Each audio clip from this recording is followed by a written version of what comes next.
కొన్ని మాత్రం పాపానికి సంబంధించి పెట్టి, కొన్ని మాత్రం పరిశుద్ధమైనవి పెట్టి, మెమరీ కార్డు ఉంటుంది చూడండి. కొన్ని సందర్భాల్లో కొంతమంది 2 మెమరీ కార్డులు మెయింటైన్ చేస్తుంటారండి. చర్చిస్కి వెళ్ళినప్పుడు కానీ, సేవకుల దగ్గరికి వెళ్ళినప్పుడు ఒక మెమరీ కార్డు వేసేస్తారు. చిరకాల స్నేహం అని వేస్తూ ఉంటారు అనమాట. మంచి పాటలు వస్తూ ఉంటాయి. చర్చి నుంచి బయటకు వచ్చినప్పుడు, ఫ్రెండ్స్ దగ్గరికి వెళ్ళినప్పుడు, పనుల దగ్గరికి వెళ్ళినప్పుడు మళ్ళీ మసాలా పాట ఉన్నటువంటి మెమరీ కార్డు ఉంటుంది.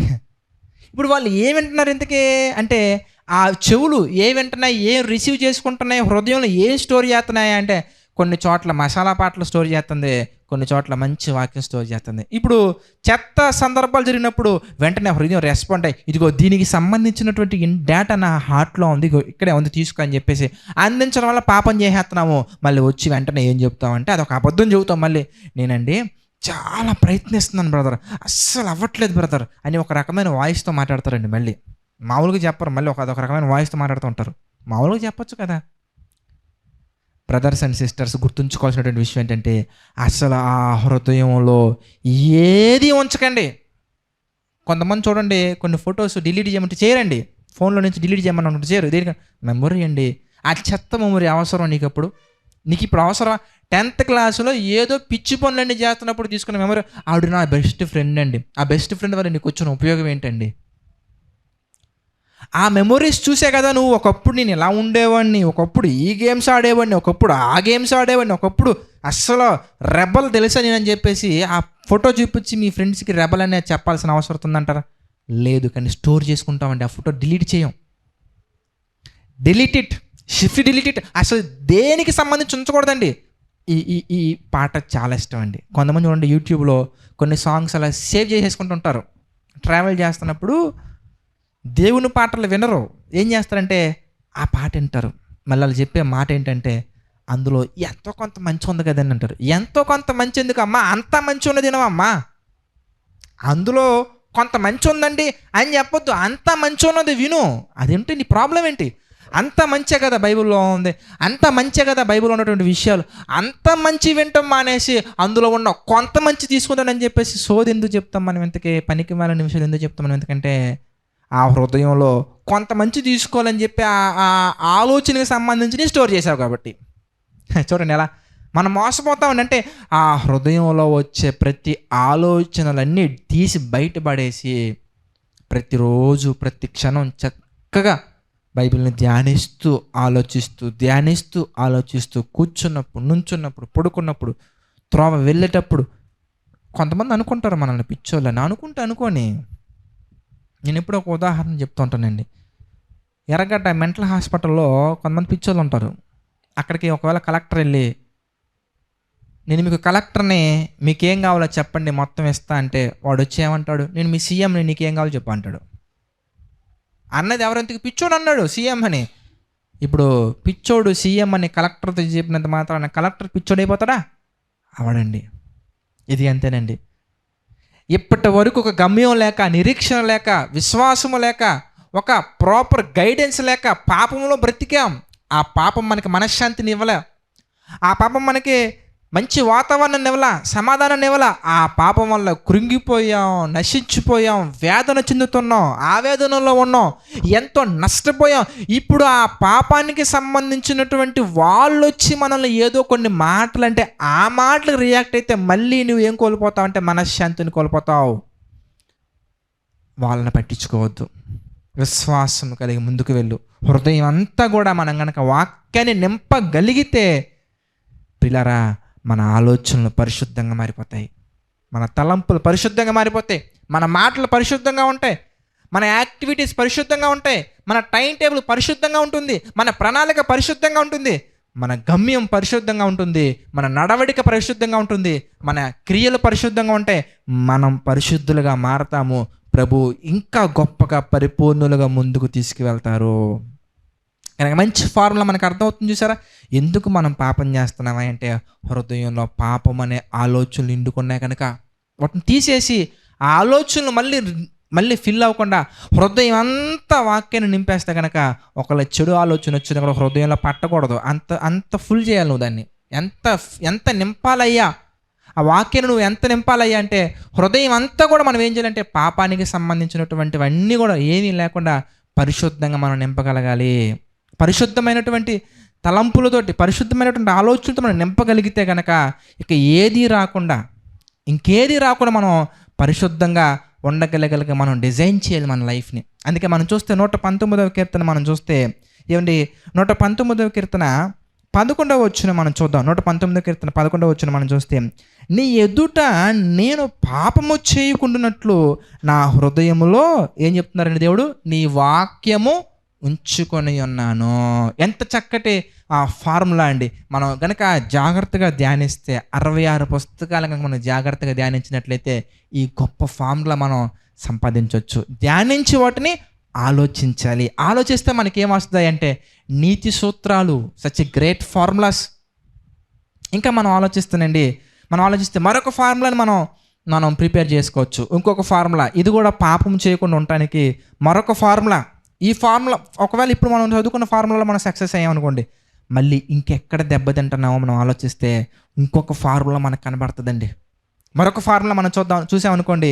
మనం చూస్తే కొరింథీయులకు రాసినటువంటి మొదటి పత్రిక 15వ అధ్యాయంలో మనం చూస్తేనండి మరొక ఫార్ములా మనకు కనబడుతుంది. చూడండి, కొరింథీయులకు రాసినటువంటి మొదటి పత్రిక 15th చాప్టర్, కొరింథీయులకు రాసిన మొదటి పత్రిక 15వ అధ్యాయం 15th చాప్టర్ మనం చూస్తే 33వ వచనం మనం చూద్దాం. మోసపోకుడి, చక్కగా ఉందండి, మోసపోకుడి దుష్ట సాంగత్యము ఏం చేస్తుందండి దుష్ట సాంగత్యము మంచి ప్రవర్తనను, మంచి నడవడిని చెరుపును. అంటే దాని అర్థం ఏంటి? ఒకవేళ మనం మంచిగా హృదయం అంతా మంచి నింపుకొని మనం వెళ్తున్నప్పటికీ, ఒకవేళ మనం ప్రార్థన చేసుకునే వారముగా ఉన్నప్పటికీ, ఒకవేళ మనం కనుక మంచి ఆలోచనలతో ముందుకెళ్దామని ఉన్నప్పటికీ, మన సాంగత్యము గనక దుష్ట సాంగత్యం అయి ఉంటే, ఏమండి, మన సహవాసము గనక దుష్టుని సహవాసం అయి ఉంటే, మన సహవాసం గనక వాక్యానుసారంగా నడవనటువంటి వారి సహవాసం అయి ఉంటే, మనకున్నటువంటి ఈ మంచి నడవడి కూడా ఏమైపోయిద్దండి, చెరిగిపోతుంది. అంటే ఇప్పుడు మనం నేర్చుకున్న మంచి ప్రాక్టికల్గా ముందుకెళ్ళాలంటే మళ్ళీ మనకేం కావాలి? ఎంతకే మంచి సహవాసం కావాలి. చక్కగా బైబిల్ చదువుకొని, చక్కగా బైబిల్ ప్రకారంగా నేర్చుకుందని ఒక మంచి టైం టేబుల్ వేసుకొని మనం వెళ్తున్నాం అనుకోండి, మనకున్న ఫ్రెండ్స్ బైబిల్ని ప్రోత్సహించే వాళ్ళు కాకుండా, నీతి మార్గాన్ని ప్రోత్సహించే వాళ్ళు కాకుండా, దుష్ట మార్గాన్ని ప్రోత్సహించే వాళ్ళు అనుకో, ఏం చదువుకుంటారా, రోజు బైబిలే కదా రారా,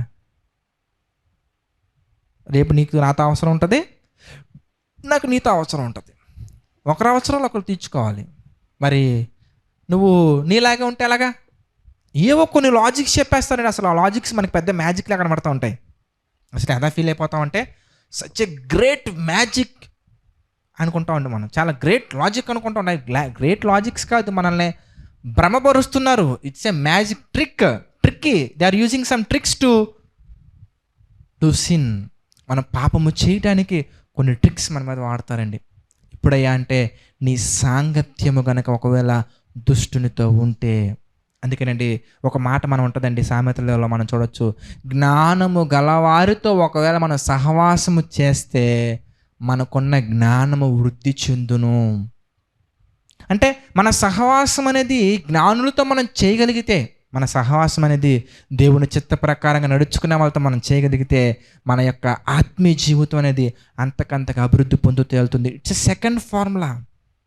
అంటే ఎవరితో మనం సహవాసం చేయాలి, ఎవరితో మనం సహవాసం చేయకూడదంటే, ప్రియులారా, పాపము చేసే అవకాశం వచ్చినప్పుడు అవసరమైతే మనల్ని దండించి, గద్దించి, హెచ్చరించి, బుద్ధి చెప్పి, ఏదో ఒక విధంగా ఏ విధము చేత నేను ఆ పాపాన్ని జయించే విధంగా మనల్ని ప్రోత్సహించి, నడిపించి, మంచి జ్ఞానాన్ని మనకు అందించేవారితో మన సహవాసం చేస్తే కనుక ప్రియులారా, నిజంగా మన నడవడి అంతకంతకు బలపడి గొప్పగా మారి దేవుని చిత్త ప్రకారంగా ముందుకెళ్తుంది. అదే కనుక మనం దుష్ట సాంగత్యం మనం చేస్తే నిజంగా మంచి నడవడి చెరిగిపోతుంది. ఇంకా మనం ఆలోచించుకుంటూ వెళ్తే ఇంకా ఎన్నో టిప్స్, ఎన్నో ఫార్ములాస్ అనేవి మనకి బైబిల్లో నుంచి మనకు అర్థమవుతూ ఉంటాయండి. ప్రియులారా, పాపము చేయొద్దు అని చెప్పిన దేవుడే పాపము చేయకుండా పరిశుద్ధంగా నిలబడడానికి ఎన్నో ఫార్ములాస్, ఎన్నో ట్రిక్స్, ఎన్నో గొప్ప గొప్ప లాజిక్స్, ఎన్నో గొప్ప గొప్ప మెథడ్స్ దేవుడు మనకి పెట్టారండి.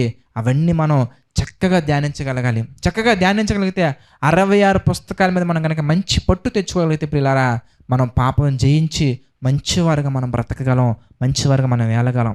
ఒక మాట మనం చూస్తేనండి, ఇదిగో పరపక్షమందున్నవాడు, తీతుకు పత్రిక 2:7 మనం చూస్తేనండి, పరపక్షమందున్నవాడు మనల గురించి చెడు మాట ఏది చెప్పనేరక సిగ్గుపడినట్లు, చెడు మాట ఏది చెప్పనేరక సిగ్గుపడినట్లు ఏం చేయాలి తెలుసా?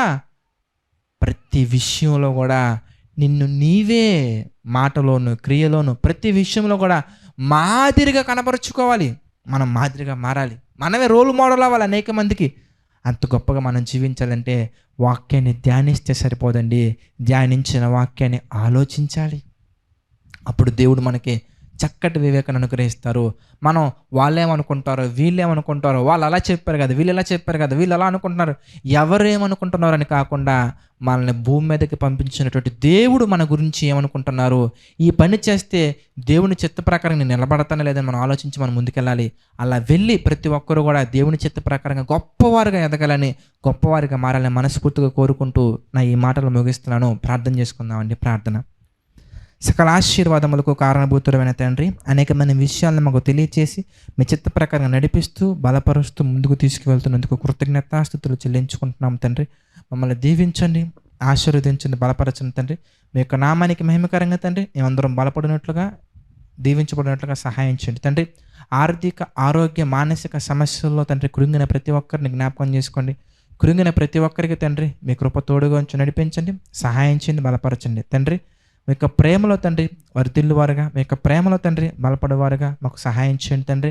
కృంగిన ప్రతి ఒక్కరికి తండ్రి మీ కృప తోడుగా ఉంచి నడిపించండి, సహాయం చేయండి తండ్రి. మీ ప్రేమలో అంతకంతకు తండ్రి ముందుకు సాగే ధన్యతను తండ్రి మాకు దయచేయండి ప్రభువా. ఏది ఏమైనప్పటికీ తండ్రి మీ యొక్క నామానికి మహిమకరంగా మేమందరం కూడా సిద్ధపడినట్లుగా, బలపడినట్లుగా, దీవించబడినట్లుగా సహాయం చేయండి తండ్రి. దేవా, ఈ పరిచర్యను జ్ఞాపకం చేసుకోండి ప్రభువా. ఈ పరిచర్యకు తండ్రి సహకాలుగా నిలబడుతున్న ప్రతి కుమారుని, ప్రతి కుమార్తెని తండ్రి మీరు జ్ఞాపకం చేసుకోండి. ఈ పరిచర్యలో ప్రభువా మీ యొక్క చిత్త ప్రకారంగా తండ్రి నడుస్తున్న ప్రతి కుమారుని జ్ఞాపకం చేసుకుని తండ్రి. ఈ పరిచర్యకు వచ్చిన ప్రతి కుమారుని పట్ల, కుమార్తె పట్ల తండ్రి మీ కంచె కాపుతల తోడుగా ఉంచి నడిపించిన తండ్రి ప్రభువా. ఎటువంటి అపవాది ఆలోచనలకు, ఆటంకాలకు మా తండ్రి గురవ్వకుండా